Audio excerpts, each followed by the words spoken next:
Hello guys, യുകെയിലെ 4 രാജ്യങ്ങളിൽ ഒന്നാണ് Scotland. 790 ദ്വീപുകളാണ് സ്കോട്ട്ലാൻഡിൻ്റെ ഭാഗമായിട്ടുള്ളത്. 1707 ഒരു സ്വതന്ത്ര രാജ്യമായിരുന്ന സ്കോട്ട്ലാൻഡ് ബ്രിട്ടീഷ് രാജ്യത്തിൽ ചേർന്നു. സ്കോട്ട്ലൻഡിൻ്റെ തലസ്ഥാനവും രണ്ടാമത്തെ വലിയ നഗരവും യൂറോപ്പിലെ സാമ്പത്തിക കേന്ദ്രങ്ങളിലൊന്നുമായ എഡൻബറോയിലാണ് ഞാനിപ്പോൾ ഉള്ളത്. ഈ നാടിൻ്റെ ഭംഗി തന്നെ ഇവിടുത്തെ ഈ കേൾക്കുന്ന സംഗീതത്തിലാണ്. ഷെഫീൽഡിൽ നിന്നും ബസ് മാർഗമാണ് ഞങ്ങൾ എഡൻബറോയിലെത്തിയത്.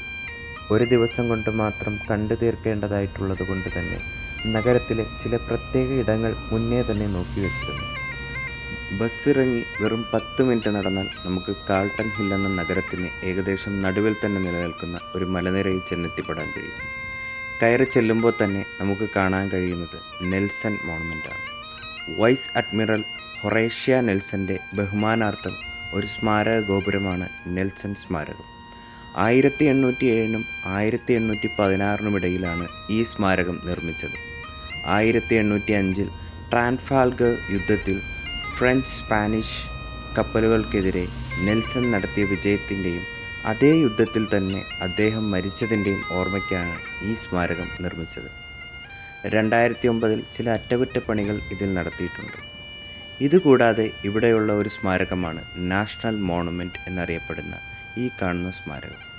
1803 1815 ഇടയിൽ നടന്ന നെപ്പോളിയൻ വാറിൽ വീരവൃത്തി മരിച്ച സ്കോട്ടിഷ് സൈനികരെ അനുസ്മരിപ്പിക്കുന്നതാണ് ഈ ദേശീയ സ്മാരകം. 1822 ഓഗസ്റ്റ് 27 ജോർജ് നാലാമൻ്റെ എഡിൻബർഗ് സന്ദർശന വേളയിൽ തറക്കല്ലിട്ടെങ്കിലും 1826 വരെ സ്മാരകത്തിൻ്റെ നിർമ്മാണം ആരംഭിച്ചില്ല. ഇതിന് തൊട്ടടുത്തായി സ്ഥിതി ചെയ്യുന്ന മറ്റൊന്നാണ് പ്ലേഫെയർ മോണമെൻ്റ്. തൻ്റെ അമ്മാവനായ ജോൺ പ്ലേഫെയറിൻ്റെ സ്മരണയ്ക്കായി വില്യം ഹെൻറി പ്ലേഫെയർ രൂപകൽപ്പന ചെയ്തതാണ് ഈ സ്മാരകം. ഇതിനു മുകളിൽ നിന്നുള്ള കാഴ്ചയും അതിമനോഹരമാണ്.